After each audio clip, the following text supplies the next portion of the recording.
Bonjour à tous, j'espère que vous êtes en forme. Aujourd'hui, j'aimerais parler d'une étude qui aurait été sympa de faire. J'espère que certains épidémiologistes l'ont faite. En tout cas, je souhaite que les politiques s'y intéressent, que les politiques soient un peu plus logiques maintenant qu'on a du recul. Bon, bref. Ce qui aurait été intéressant de faire comme étude, c'est que les gens qui ont eu donc le Covid avant vaccin, donc on va dire que c'est la première saison, hein, le Covid première saison, Covid première vague, appelez-le comme vous voulez. Donc de mesurer les anticorps, la sérologie donc, de ces personnes. Ensuite, donc c'est les Covid de la première heure, on va dire les premiers contaminés avant vaccin. Donc mesurer leurs anticorps après guérison. Ensuite, pour la deuxième saison, on va dire, après vaccin, il aurait fallu faire deux groupes, du coup, parce que les vaccinés, donc, et les non vaccinés. Et par rapport à ces deux groupes, voir parmi les vaccinés, donc, ceux qui ont attrapé le Covid, et aussi parmi les non vaccinés. Remesurer leurs anticorps par rapport à toutes les personnes, en fait, contaminées, avec vaccin ou sans vaccin. Et ce qui aurait été intéressant aussi de savoir, c'est est-ce que les personnes qui avaient déjà attrapé le Covid en première saison, parce qu'il y en a plein qui l'ont rattrapé 2 fois, 3 fois, 4 fois, etc. Ça aurait été intéressant de savoir si ce sont des personnes qui l'avaient déjà attrapé avant parmi les vaccinés. Parmi les non vaccinés, est-ce qu'ils l'avaient déjà attrapé avant aussi, hein, faire les tests pour tout le monde. Et puis faire ça en fait, tout simplement, à chaque fois, mesurer les anticorps pour chaque personne. Donc une première saison avec des gens contaminés, mesurer leur sérologie, leur anticorps. Je pense que même maintenant, je pense que ceux qui ont été vraiment en première saison et non vaccinés, donc quand ils ont attrapé le Covid, bon la plupart des gens qui vous en parlent, apparemment c'était des Covid quand même assez forts, hein. C'était vraiment le premier virus assez virulent. Donc là je pense que ces gens-là sont sans doute encore immunisés, mais encore une fois de plus, je ne vais pas dire des choses que je ne peux pas vérifier par moi-même, hein. Je ne suis pas médecin, je ne suis pas biologiste. Donc même encore maintenant, je pense que ce serait intéressant de mesurer leurs anticorps pour voir ces personnes-là, pour voir si elles en ont encore. On le sait hein, tout de suite. Hein. Moi, à la fin je crois que c'était en juin ou juillet, quand l'épidémie avait commencé bien avant, on en parlait en France en décembre, janvier déjà 2020.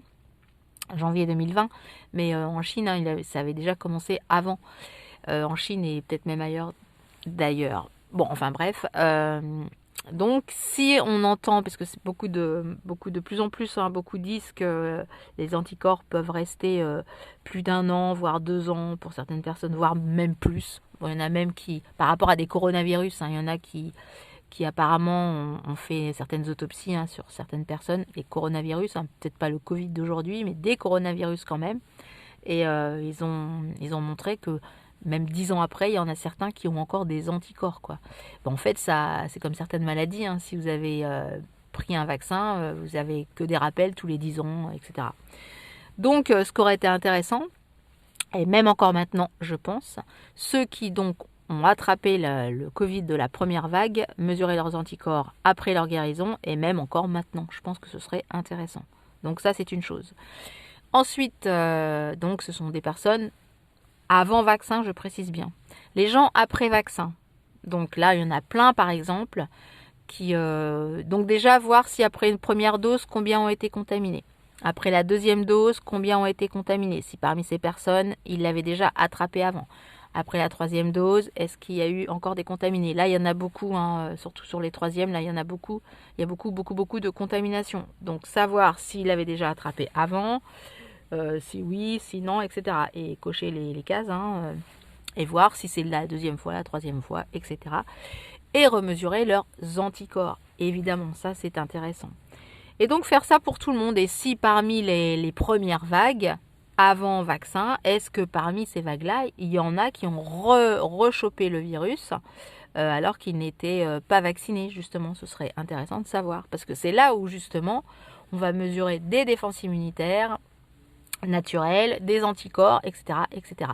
Où je veux en venir par rapport à ça, déjà que c'est vachement intéressant de voir où en sont les personnes avec les anticorps, avant vaccin, après contamination, et puis faire bien les cases et bien différencier ceux qui ont été vaccinés ou pas, et combien de doses, ça c'est super intéressant. Les âges des personnes aussi, la catégorie homme-femme, parce qu'apparemment il serait peut-être plus virulent chez les hommes que chez les femmes.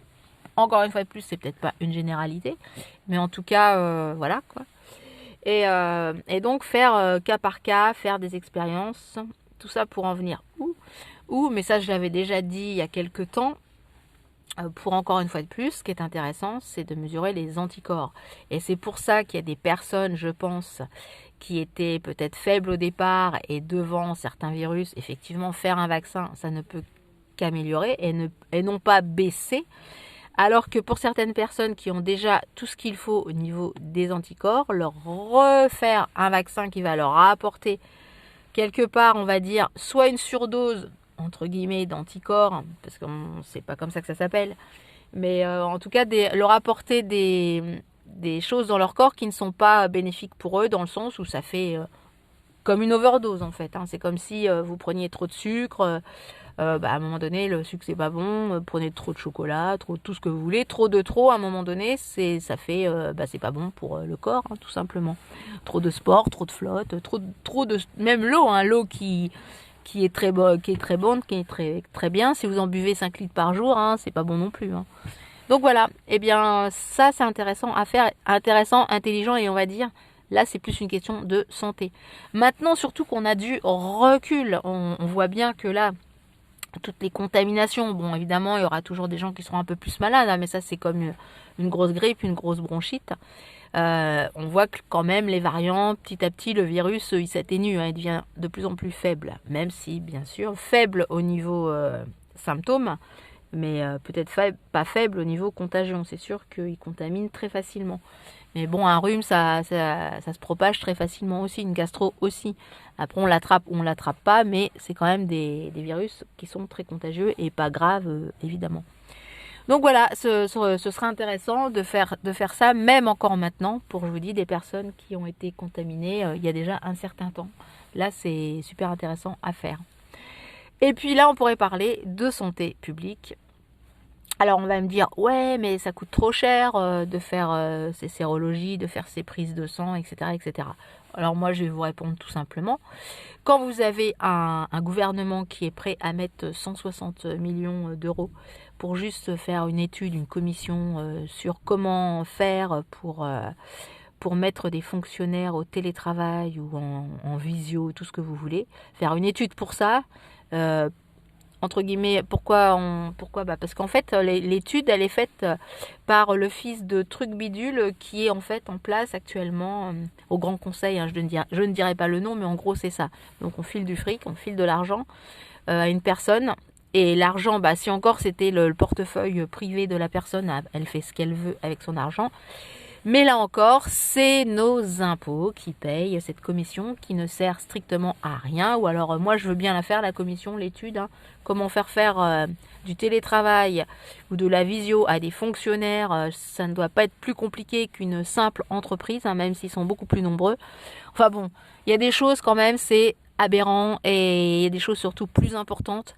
L'argent, qu'on la mette dans la santé, qu'on la mette dans l'hôpital justement pour faire, oui, ce genre d'études. Là, ça ne peut être qu'intéressant. Mais c'est sûr, ça ne rapportera pas assez d'argent, c'est clair. Les impôts, c'est sûr, les impôts, le fait d'avoir fait autant de vaccins qui rapportent autant d'argent à certaines entreprises et certains actionnaires, j'en reviens, j'insiste, et oui, je sais. Mais voilà, il faut le savoir, c'est comme ça. On profite tout simplement de la crédulité des gens, certainement, de la peur des gens aussi, et ça c'est terrible. Qu'on s'occupe un peu vraiment, mais vraiment, de la santé des gens. Quand on vous parle de santé, qu'on vous parle qu'on a vraiment envie de protéger les Français et les autres peuples aussi, eh bien qu'on les protège vraiment, quoi. Vraiment, qu'on mette tous les moyens pour. Donc par exemple ce genre de choses, ce genre d'études.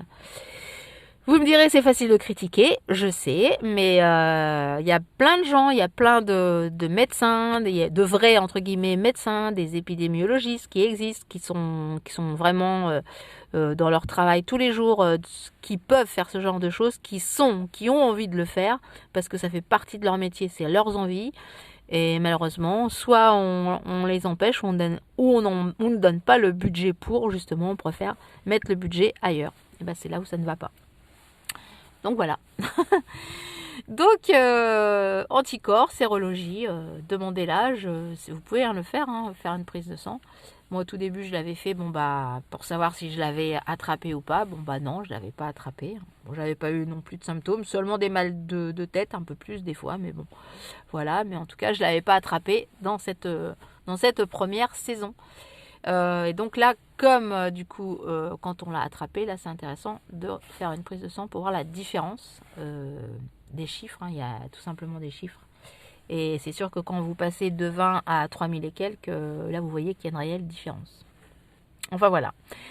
Donc ça fait partie des choses que j'espère les prochains politiques, le prochain président de notre chère France pensera, mais c'est aussi maintenant qu'il faut y penser. Voilà. Donc je redis, je répète, arrêtez d'avoir peur, lisez les programmes et puis essayez de, même si on n'est pas médecin, à un moment donné, il y a quand même une certaine logique, quoi. Là, le pass, il y a rien de santé publique, il y a rien. Là, ça ne sert à rien du tout. Déjà avant, il ne servait à rien, mais là encore moins. Donc qu'on arrête. Voilà, donc pensez sérologie, pensez anticorps, et puis belle journée à vous. Aujourd'hui, il fait doux, enfin en tout cas pas trop froid, il y a même du soleil. Donc profitez-en, je sais qu'il y en a qui sont déjà en vacances. Donc j'espère que vous avez un super temps. Si vous êtes à la neige, qu'elle soit bonne. Et puis profitez bien, profitez. Voilà. Alors bonne journée, et puis à demain ou à bientôt. Ciao.